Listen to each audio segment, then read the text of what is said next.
নিজেকে শান্ত রাখতে শিখো। জীবন বদলে যাবে। মানুষের জীবনে ঝড় আসবেই। কখনো কাজের চাপে, কখনো সম্পর্কর টানাপোড়া, কখনো ভবিষ্যতের অনিশ্চয়তা। সব মিলিয়ে মনে অস্থির হয়ে ওঠে। কিন্তু সত্য হলো, বাইরের ঝড় থামানো সবসময় সম্ভব নয়। ভেতরের ঝড় থামানো সম্ভব। আর সেই দক্ষতাই হলো নিজেকে শান্ত রাখতে শেখা।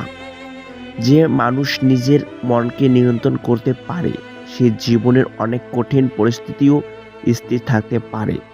আর যখন মন স্থির হয়, তখন সিদ্ধান্ত সঠিক হয়, সম্পর্ক গভীর হয়, আত্মবিশ্বাস বাড়ে, আর জীবন সত্যি বদলে যায়।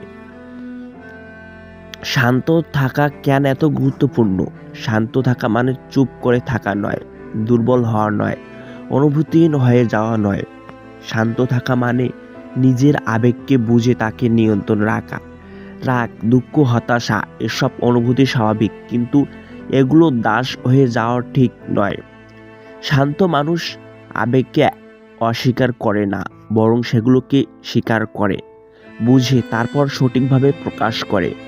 যখন আমরা উত্তেজিত হয়ে কথা বলি, তখন প্রায় এমন কিছু বলে ফেলি যা পরের অনুশোচনা হয়। কিন্তু যদি আমরা একটু থামতে শিখি, একটু শ্বাস নিতে শিখি, তাহলে একই পরিস্থিতিতে সম্পূর্ণ ভিন্ন ফল পাওয়া যায়। একটি শান্ত প্রতিক্রিয়া অনেক বড় ঝগড়া থামিয়ে দিতে পারে। একটি ধৈর্যশীল সিদ্ধান্ত বড় ক্ষতি থেকে বাঁচতে পারে। মনের অস্থিরতা। কারণ আমাদের মন অস্থির হয় কেন? প্রথম প্রথম অতিরিক্ত প্রত্যাশা। আমরা চাই সব কিছু আমাদের ইচ্ছে মতো হোক, কিন্তু বাস্তবতা সবসময় তা মেনে চলে না। দ্বিতীয়ত তুলনা। অন্যের সাথে নিজের জীবন তুলনা করতে করতে আমরা নিজের শান্তি হারাই। তৃতীয়, অতীতের আফসোস ও ভবিষ্যৎ ভয়। আমরা বর্তমানকে উপভোগ না করে হয় অতীত ডুবে থাকি, নয়তো ভবিষ্যৎ নিয়ে আতঙ্কে থাকি।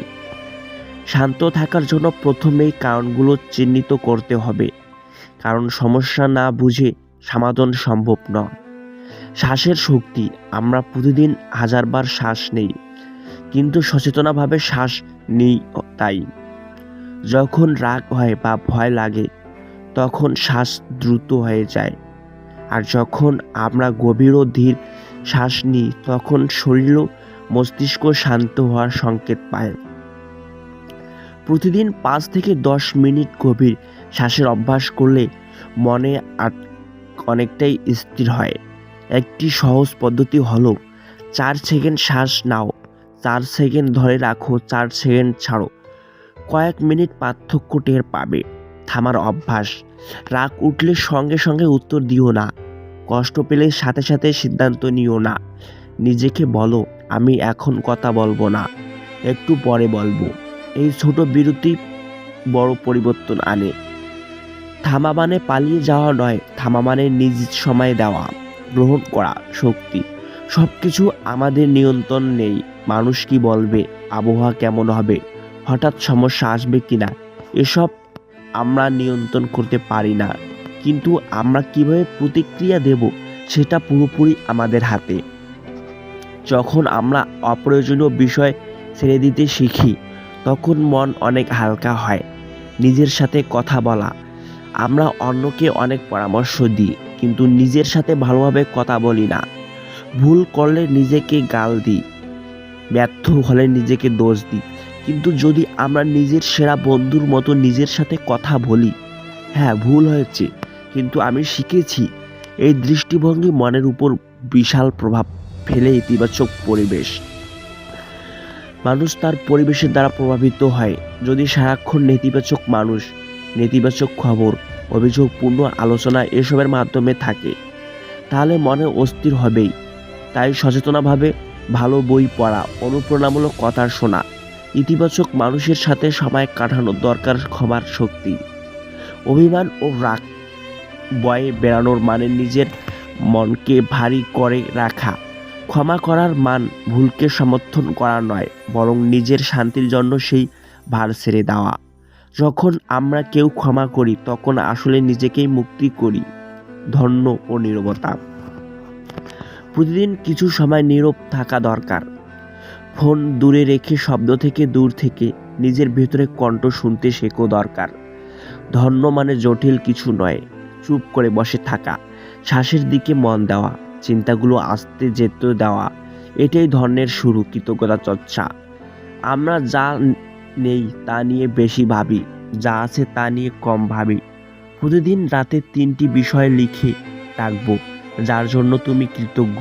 হয়তো খুব ছোট কিছু, কেউ হাসি মুখে কথা বলেছে, আজ শরীর ভালো ছিল, একটা কাজ ঠিকমতো শেষ হয়েছে।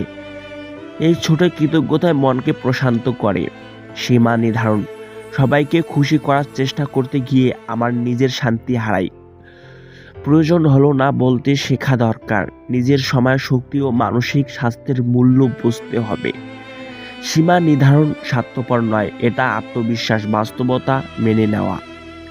জীবন সবসময় সহজ হবে না, কষ্ট আসবে, ব্যর্থতা আসবেই, কিন্তু এগুলো স্থায়ী নয়।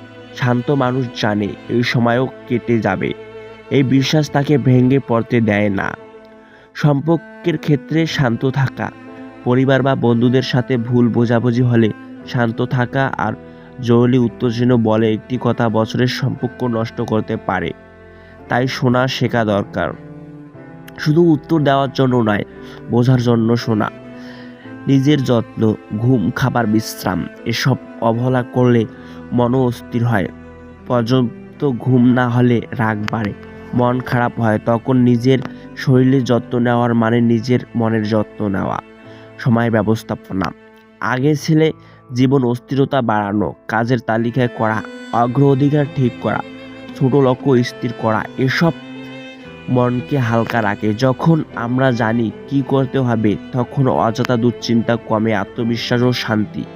শান্ত থাকা আত্মবিশ্বাস বাড়ায়, কারণ তখন আমরা জানি যাই হোক আমি নিজেকে সামলাতে পারবো। এই বিশ্বাস বড় শক্তি। কঠিন সময় শান্ত থাকে। ধরো হঠাৎ বড় সমস্যা হলো, প্রথম শ্বাস নাও, পরিস্থিতি বিশ্লেষণ করো, কি করা যায় তা ভাবো। সাহায্য চাইতে দ্বিধা করো না। আতঙ্ক সমস্যা বাড়ায়, শান্ত মন সমাধান খুঁজে পায়। ছোট ছোট অভ্যাস। প্রতিদিন 10 মিনিট নীরবতা, প্রতিদিন 5 মিনিট কৃতজ্ঞতা, প্রতিদিন সচেতনা শ্বাস, প্রতিদিন নিজেকে ইতিবাচক বাক্য বলা। এই ছোট অভ্যাসগুলোই বড় পরিবর্তন আনে। নিজের শান্ত রাখতে শেখো, একদিন কাজ নয়, এটা একটি চর্চার ফল। মাঝে মাঝে ব্যর্থ হবে, রাগ হবে, কষ্ট হবে, তাতে সমস্যা নেই। গুরুত্বপূর্ণ হলো আবার ফিরে আসা, আবার চেষ্টা করা। মনে রেখো, পৃথিবী বদলানোর আগে নিজেকে, মনকে বদলাতে হয়।